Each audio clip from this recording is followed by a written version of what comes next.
विष्णुः ओम श्रीमद्भगवतो महापुरुषस्य विष्णुराज्ञया प्रवर्तमानस्य अद्य श्रीब्रह्मणोरिति पुरार्थे श्री श्वेतवारः कल्पे जम्बोद्वीपे भारतवर्षे भरतखण्डे आर्यावर्तैकदेशे पुण्यप्रदेशे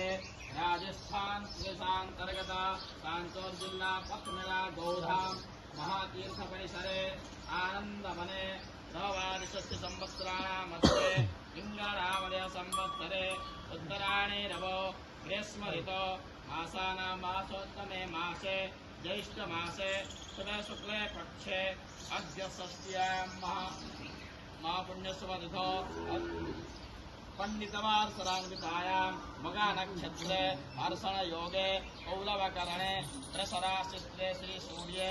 सिंह राशिस्ते श्री चंद्रे मिथुन राशिस्ते श्री देवगुरो शेषो ग्रहेशो यथा यथा राशिस्थानवत्सो तत्सो एवं ग्रहगणगुण विशेषण विशिष्टायां वेलायां महापुण्यसुमतिथौ आत्मा अनावरणपूर्वकं दैवी शक्ति जागरण द्वारा अमुकगोत्रः अमुकनाम्नः श्रुतस्मृति पुराणोक्त वेदोक्त स्वपुण्य फलप्राप्त्यर्थं च गौमातो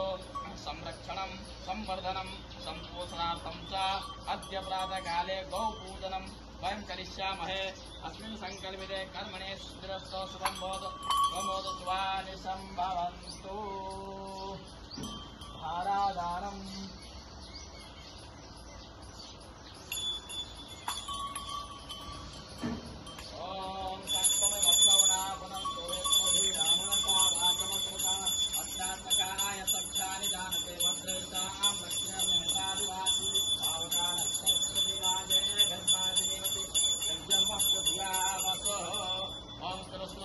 नमः धारादानं समर्पयामि हस्ते गन्धाकृष्पाणि हेत्वा ध्यानम् ओम नमो गोभ्यः श्रीमतेभ्यः सौरभेभ्य देवता नमो ब्रह्मस्ताभ्यः पवित्राभ्यो नमो नमः श्रीसुरभ्यै नमः ध्यानं समर्पयामि ध्यानान्ते आसनं समर्पयामि श्रीश्रभ्यै नमः पाद्योपाद्यम्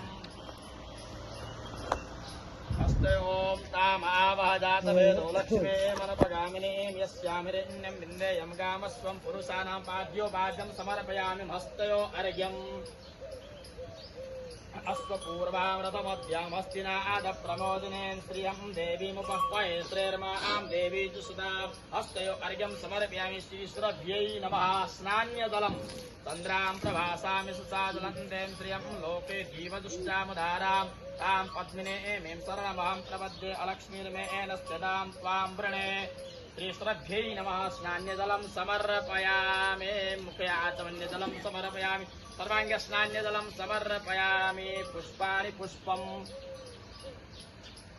ओमोखदेः प्रतिमोदद्वां पुष्पवतेः प्रसोवरेः अस्वा इव सैत्वरिर्विरुधा पारिश्रवः श्रीश्रभ्यै नमः पुष्पं पुष्पमाल्यं समर्पयामि